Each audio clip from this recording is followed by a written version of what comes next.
is happening there? Because they run away. They're running. They run away. Sire! They run away.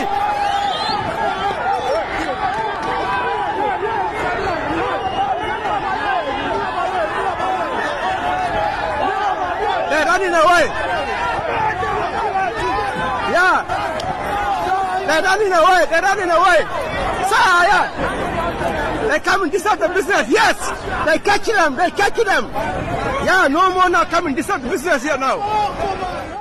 Hartlike goeiemôre kykers en luisteraars, baie welkom by hierdie uitsending. Kykers en luisteraars, het nou so vinnig na 'n xenofobiese rassehaat, vreemdelinge haat, 'n video gekyk, so uittreksel of 'n deel wat ons vir u gewys het. Ons kry redelik dikwels nou en daar word ook geweld en aanranding met die doel om ernstig te beseer, vind ook plaas by van hierdie geleenthede. Ons het maar een enkele een vir u gespeel, so dit is 'n situasie in Suid-Afrika wat ook nie tot rus te kom nie, wat ook bly eskaleer, bly prut in Natal veral en elders, maar in Natal veral raak die prut dalk al hoe meer 'n kookpot, as ek dit so kan sê. Dan het ons die afgelope week of twee Malema ondervinding gehad, en ek kan dalk vir julle 'n klompie video's speel so terwyl ek praat van optogte wat gehou was dan nou ook ter ondersteuning van sy saak, as ook toe hy dan nou vereers nie in die gevangenis beland het nie. Hoe dit ook al sy, kykers en luisteraars, ons moet onsself nie vaskyk in Malema nie. Ons moet onsself nie vaskyk in hierdie xenofobiese vreemdelinge haat, geweld wat bly plaasvind en dan nou soos ek sê in Natal veral dan weer begin eskaleer. Hoekom ek sê ons nie daarin moet vaskyk nie, kykers en luisteraars, is dis 'n produk, dis 'n uitvloeisel. Niks, daardie tipe geweld deur die wêreld heen. Ons kan in die geskiedenis gaan kyk, Hitler sou glad nie die leier kon ontwikkel wat hy ontwikkel het in Duitsland, as daar nie daardie massiewe inflasiesyfers was nie, as daar nie daardie armoede onder die Duitse volk was nie. Dieselfde met Iran in 1978-79, wanneer mense ontevrede raak, veral wanneer ekonomiese druk begin plaasvind, wanneer jy finansiëel nie meer brood op die tafel het, dis waarna ons moet kyk. Wat ons kyk vas, ek sien die mense, Malema is 'n produk van wat besig is om af te speel in Suid-Afrika. Wat my aanbetref, presies die scenario wat Joel 2 vir ons beskryf, presies die scenario wat Sefanja 3 vir ons beskryf, spesifiek vir Suid-Afrika, Sefanja 3. En ons sal nog eendag sien Joel 2 was toe nou ook. Hoe dit ook al sê, Micha 4, dis basies die vergestalting, die vervulling, die opbou en deel van die vervulling van die profeseë. Dan bring ek nou nog nie eers Oom Siener, en nog nie eers Johanna Brandt, en nog nie eers Roger Thiel, en nog nie eers Rick Joyner, en nog nie eers David Wilkerson in, wat maar net boustene in dieselfde gebou en in dieselfde muur en legkaartstukke in dieselfde legkaart is nie. So ons moet ophou om te kyk en laat die nuus en die media ons besig hou met Malema, met wat met hom gebeur. Hoekom het hy sukses bereik? Hoekom het hy 'n 10 tot 13, 14, 15% steun in Suid-Afrika? En die gevaar daaraan is revolusionêre steun, né? Dis meer 'n revolusionêr wat aan die EFF behoort. En ja, jy het baie minder as 10% nodig om 'n volwaardige revolusie in Suid-Afrika te loods. Dit kan iemand na statistieke gaan kyk van ander revolusies in Afrika veral, as ook in die wêreld. Jy het 'n klein persentasie nodig om 'n revolusie van stapel te stuur. Die res, die momentum kom dan self by as gevolg van swaar ekonomiese toestande, as gevolg van intimidasie en alles daarmee saam. So ek wil net hê ons moet begin ons fokus afhaal van Malema en sê hoekom het Malema die steun begin kry? En dis die antwoord op daardie vraag wat vir ons die projeksie gee, die ontleding van die toestand en waarheen ons dan gaan in Suid-Afrika. Want jy sluit nie 'n toestand, jy sluit nie 'n klimaat van revolusie, sluit jy nie toe deur 'n individu toe te sluit nie. Jy kan dit maar vergeet, heeltemal. Dis dieselfde met die xenofobie. Dis 'n uitvloeisel. 'n Uitvloeisel van wat? Ekonomiese druk wat begin plaasvind. Jy gaan nie in 'n land 'n revolusie kan loods waar dit finansiëel met almal goed gaan nie. Daar's nie 'n manier nie. As dit met almal finansiëel goed gaan en daar's nie geweld of 'n oorlog situasie nie, sal jy nie, geen mens sal 'n Hitler word, 'n Malema word. Noem dit wat jy wil word, die Bolshevik revolusie in Rusland. So hoe dit ook al sê, ons kan na al die geskiedenis gaan kyk. Dit getuig maar net van een en dieselfde resep. En nou weet u en ek dat die ekonomie druk reeds. Daar's reeds 17 tot 28 miljoen mense wat leef uit toelaat uit. Uit daai 1.700 of 800 rand 'n maand leef daar uit. Een van ons groot ekonome, Dawie Rood, het by geleentheid gesê, die gevaar is wanneer inflasie so die hoogte inskiet, laat daardie toelaat nie meer genoegsaam is om brood op die tafel het, dan sit jy met sosiale onrus, dan sit jy met geweld, dan sit jy met anargie, dan begin jy plundering kry en sien. So, wat belangrik is hier, ons sien hoe hierdie xenofobie, en vir dieselfde rede, hoekom het hulle nie geduld nou met die vreemdelinge vanuit die buiteland, die Suid-Afrikaanse massas nie? Want die ekonomie druk, werkloosheid is lankal te hoog, Daar's lande in die Arabiese lengtes, daai revolusies wat ons in Oman, in Jemen, in Egipte daai tyd gesien het, daar was lande waar hulle die rede aangevoer het, dat werkloosheid was die oorsaak. Dan's daardie werkloosheidssyfers 5, 10, 15% laer as wat Suid-Afrika se vandag is. Verstaan u die waar ons is? So nou skielik raak daai buitelander wat 'n werk hier gekry het vir jou 'n probleem, want werkloosheid is te hoog. En nou raak jy kwaad, ongelukkig, so wat doen jy eerste? Jy begin dit uithaal op die ou wat jy dink vul daardie arbeidsmark sodat jy nie werk kan kry nie.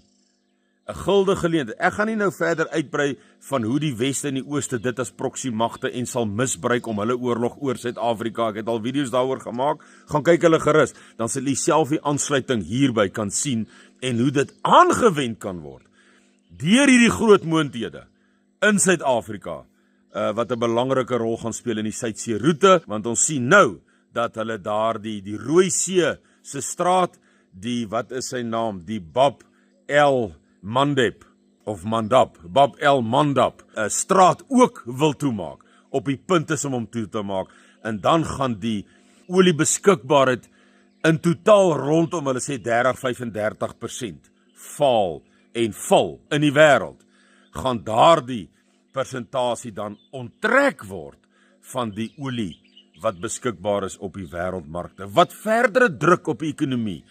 In plaas van R30 'n liter, dalk 40, dalk 50. En dan raak hierdie land mos nou revolusie ryp. Malema is 'n teken dat Suid-Afrika ryp word, reeds ryp is vir 'n revolusie, vir anargie, vir chaos. Hierdie xenofobiese, hierdie vreemdelinge haat wat ons sien, is 'n uitvloeisel, is 'n bewys dat dit klaar revolusionêre klimaat bereik, waar geweld begin uitbreek, en dit gaan net verder uitbreek, verder eskaleer, en op 'n stadium, kykers en luisteraars, dan's u en ek deel van daardie eskalasie. Dis net hoe dit gaan wees. Ons ken klaar, ek hoef nie u te herinner aan die polarisasie nie, ek hoef u nie te herinner, ek het in die vorige video melding daarvan gemaak, van die reeds polarisasie, die reeds haat, teenoor die blanke in Suid-Afrika.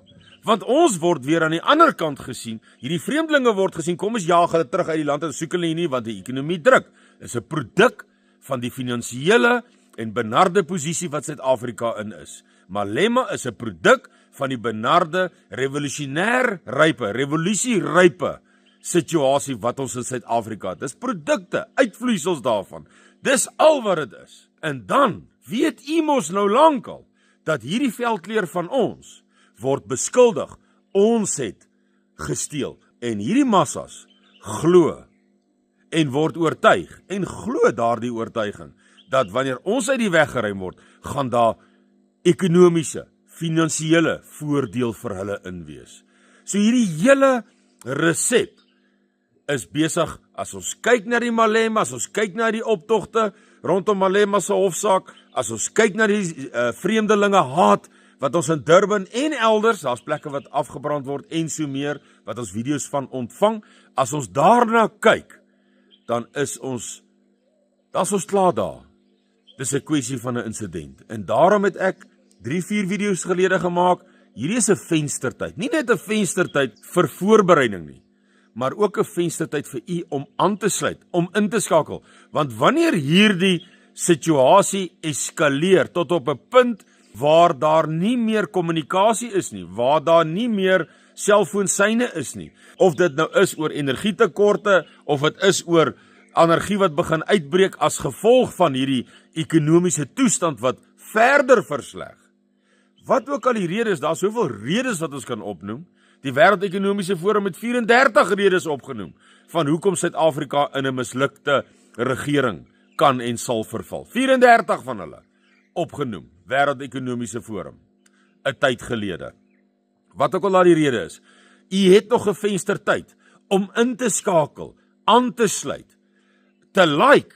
Dit gaan jou niks beteken om te like nie, maar dit gaan minstens jou mede-volksgenoot die geleentheid gee om blootstelling te kry aan hierdie inligting, aan hierdie waarskuwing, om dan die geleentheid ten minste te hê om 'n ingeligte besluit te neem. Behalwe dit, sluit aan, raak deel, skakel in, skakel met die provinsiale leiers, skakel met jou voorstad of jou dorp of jou omgewing se Suidlander leier, skakel in. Ek het al vele kere gesê, ek sal dit weer sê, as jy dit nie kan bekostig nie, skakel in, skakel vir Cindy, sê vir ek kan dit nie finansiëel bekostig nie, sy laai u gratis en verniet op die stelsel, maar wat belangrik dan ook is, behalwe om op die stelsel te wees, is om in te skakel by u Suidlander groep, in u woonbuurt, in u gemeenskap, in u voorstad, waar ook al, skakel hierdie mense, gaan sien hulle, sodat wanneer hierdie kommunikasie val, jy weet, ek is ingeskakel. Hierdie mense het al vir 25 jaar sekere roetes gery, sekere oefeninge, konvooi oefeninge, kommunikasie, alles geoefen, met die middele wat ons gehad het tot ons beskikking, met die mannekrag wat ons gehad het tot ons beskikking, is dit ingeoefen vir jare, met wat ons gehad het tot ons beskikking, teen alle aanslae heen, wat jy aan kan dink, en daar kom nog aanslae, glo my, dit sal nie anders wees nie, maar skakel in. Laat jy ten minste weet, as my foon nie meer werk nie, as ek begin sien hierdie ding raak nou regtig riskant, en ek wil ergens heen, maar waarheen? Ek is ingeskakel. My streeksleier het vir my gesê, ons moet mekaar daar kry. My streeksleier het vir my gesê, ons eerste fase van ontruiming uit 'n gevaarsituasie uit, is daar, ek gaan soontoe, en dan begin jy in die stelsel, en in die vloei van gebeure, is jy tussen enersdenkende mense, wat nie 'n party tot hierdie konflik wil wees nie, ons wil nie in daardie geweld opgeneem word nie, want hierdie geweld is die strafgerig van die Vader, oor hierdie land, oor ons, en ons gaan nie teen dit opstaan, ons gaan ons ontruim van dit, ons gaan nie uitdagend optree, om hierdie strafgerig van God, te probeer aandurf nie. Die Vader sal dit laat gebeur, hy sal dit laat uitvloei tot op punt, en hy sal ons op daardie punt weer verder lei, tot waar sy beloftes van oorlewing en herstel, dan ook sal plaasvind vir ons, maar op sy terme, en nie op ons eie terme, en ons eie wysheid, en ons eie vermoë nie. Kykers en luisteraars, u moet 'n pragtige week hê, sterkte en besef en verstaan het, dat hierdie hele xenofobie, vreemdelinge haat optrede wat ons sien, wat aan mekaar weer begin eskaleer, die Malema momentum wat daar is nie oor Malema noodwendig 'n goeie leier is nie. Dis net omdat die klimaat gunstig is vir hierdie dinge om te eskaleer en plaas te vind. En dit verander jy nie om iemand. Inteendeel, jy kan dalk groter ellende kry as jy hom in die tronk stop as wat jy bereken het. Glo my, hier is 'n revolusionêre klimaat in Suid-Afrika. Ek het vir u nou maar enkele bewyse daarvan. Ek kan nog noem die protesoptogte oor dienste en ek kan nog vele ander noem, wat alles uitvloeisel en produk is van 'n land waar te veel mense te swaar kry. En nou's daardie, soos hulle in Engels sê, daai tipping point, daai draaipunt, kan enige dag plaasvind. Tye weet ons nie, dit kan vandag, dit kan oor 'n week, dit kan oor 'n maand, dit kan oor maande, maar definitief nie meer jare nie. Tot 'n volgende keer, dan praat ons weer. Totsiens.